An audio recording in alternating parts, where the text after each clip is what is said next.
ഇന്ന് ഞങ്ങളുടെ വീടിന്റെ വാതിക്കയില് കുറെ പട്ടികൾ കൂടി കടി കൊണ്ടുണ്ടോ. ഇത് ഒരെണ്ണം താഴേന്ന് എവിടെ വന്നേ, ബാക്കി ഇവിടെ കിടക്കണതാ. എല്ലാം കൂടി കടി കൂടാൻ തുടങ്ങി. ഇതിന്റെ ഇടയിൽ നമ്മൾ ഇറങ്ങി ചെന്ന് കഴിഞ്ഞാൽ പിന്നെ പറയണ്ട, പിള്ളേർക്ക് ഇപ്പൊ പുറത്ത് സൈക്കിൾ ചവിട്ടാൻ പോലും പറ്റാത്ത അവസ്ഥ ഈ പട്ടികൾ കാരണം.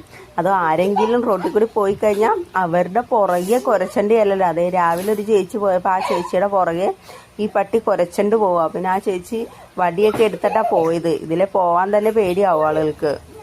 കുറെ പട്ടിയൊക്കെ ഇവിടെ ഒരു വീട് ആള് താമസമില്ലാതെ കിടക്കണ്ട. അപ്പൊ അവരുടെ വീടിന്റെ ഗേറ്റ് തുറന്ന് കിടക്കുമ്പോ അവിടെ കയറി കിടപ്പാ. ഇന്നലെ ഞാനും കൊച്ചും കൂടി കടയിൽ പോയതാ. റോട്ടിലൊക്കെ നിരന്ന് കിടക്കും. അതെ ഞങ്ങൾ നീങ്ങി കഴിഞ്ഞപ്പോൾ ഞങ്ങളുടെ പുറകെ ഒരു പട്ടി വരാൻ തുടങ്ങും കേട്ടോ. ഇതിന്റെ ഇടയിൽ കൂടി ഒരു കണക്കിനാ പോണത്. ഒരു പ്രാവശ്യം ഞങ്ങൾ ഇവിടെ വെച്ച് കുറെ പട്ടി ഒടിച്ചിട്ടതാ കടിക്കാൻ. ഞങ്ങൾ വണ്ടിക്ക് പോകുന്ന സമയത്ത് അന്ന് ഒരു കണക്കിനെ രക്ഷപ്പെട്ട, വീഴാതെ. കൊച്ചുങ്ങളും ഉണ്ടായി അന്നേരം. വണ്ടി അങ്ങ് വീണേച്ചെങ്കിൽ ഞങ്ങളൊക്കെ ഉണ്ടാവുമെന്ന് വരെയും പറയാൻ പറ്റില്ല. ഇത് ഞങ്ങൾ പോയപ്പോൾ ഞങ്ങളുടെ പുറകെ വരിക. ഈ റോട്ടിൽ കൂടിയൊക്കെ പോകല് ഭയങ്കര ബുദ്ധിമുട്ടുള്ള കാര്യമോ.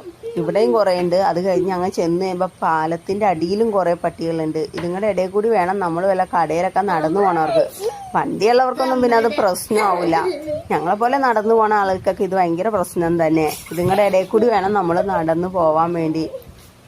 എനിക്കും ഡോഗ്സിനെയൊക്കെ ഇഷ്ടം തന്നെ. ഞാൻ ഇതുങ്ങൾക്ക് ഫുഡ് കൊടുക്കാറുമുണ്ട്. പക്ഷേ ഇതുങ്ങൾ ഇങ്ങനെ തെണ്ടി നടക്കുമ്പോൾ ഒരു വേറെ പട്ടികൾ വരുമ്പോൾ ഇതുങ്ങളെ കടിക്കും. പിന്നെ ഇതുങ്ങൾക്ക് പേവിഷബാധയൊക്കെ ആയിട്ട് നമുക്ക് അറിയില്ല. പിള്ളേർക്കൊക്കെ പുറത്തിറങ്ങാൻ പോലും പറ്റില്ല. ഒന്നാമത് ഞങ്ങളുടെ വീടിനൊക്കെ ഗേറ്റും കൂടി ഇല്ലാത്തതുകൊണ്ട് പട്ടിയൊക്കെ കടി കൂടി അകത്തോട്ടൊക്കെ ഓടി വന്നെ. വാതിൽ അടച്ചിടണം, ഫുൾ ടൈം വാതിൽ അടച്ചിടണം. ഇതിനെന്തെങ്കിലും ഒരു പരിഹാരം കണ്ടേ പറ്റുള്ളൂ. ഈ പട്ടികളെ കൊണ്ട് ഞങ്ങൾക്കൊന്നും പുറത്തിറങ്ങി നടക്കാൻ പറ്റാത്ത അവസ്ഥയെ.